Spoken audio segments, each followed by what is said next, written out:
I think what's exciting about impact investing, it's another opportunity to not only meet your mission and to make mission, but to really express your values.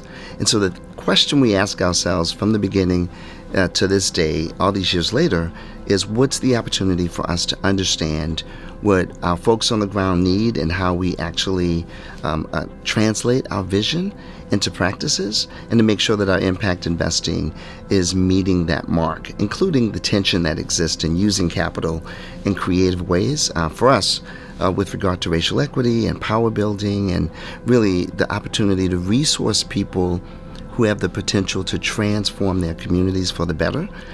Folks who are looking to, I think, get into impact investing as philanthropy should really pay attention to their values and let their values drive the creation of their practices and the use of their resources in a way that really does help community transform itself.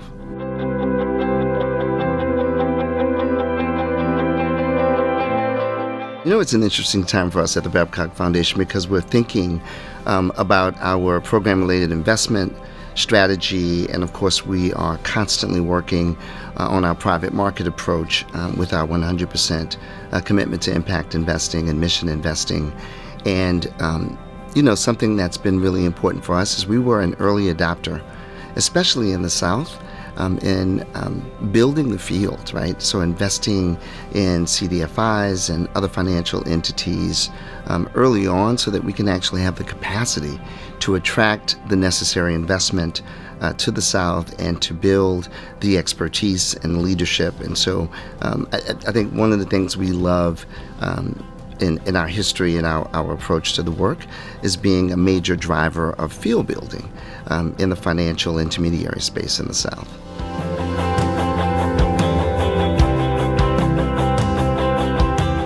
We're looking for a lot more collaboration. We're looking for partners. We're looking for an opportunity to create the kind of scale in the South that would actually help us go to the next level.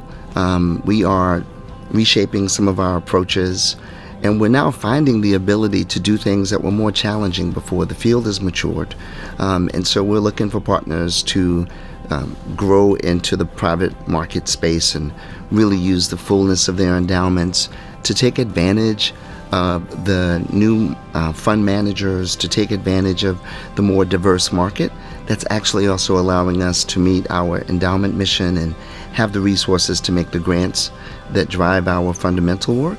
And we're also looking for partners to scale the program-related investments and more close-to-the-ground opportunities for us to leverage resources with partners. We think that's going to be really important for the South, and the Babcock Foundation has had the privilege to lead in that space.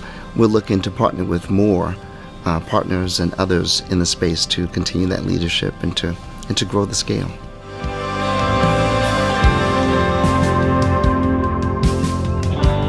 Well, speaking of stars, I think this conference represents a great constellation of the folks who are driving innovation and who are also really pushing around the margins to make sure that we can use the fullness of our resources, our capital investment, and quite frankly, our institutional power to meet mission and to transform our communities. So I'm looking forward to those conversations. I'm actually here with Julius Kimbrough, my Impact Investment Officer, and we have come to share a little bit about what we know, but we have come more to learn and to see what folks have surfaced and what folks are finding in their communities that might translate in ours, even as much as we look forward to sharing what we're finding across these really amazing and brilliant Southern communities. Even with the lack of investment or underinvestment, folks are really creating the kind of innovative and community-tested approaches that have the opportunity to create what we think of as generational transformation. I'm looking to share and to learn those things here at the conference.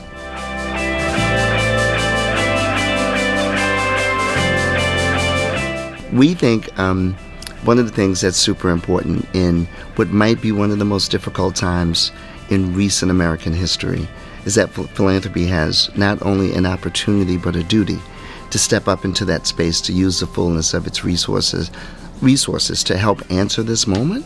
And so I'm also really excited about Mission Investors Exchange and its partners and its members coming together in this particular moment, to have that conversation as well. How do we use these resources to really create the impact and opportunity that we know should be there for our children and our grandchildren?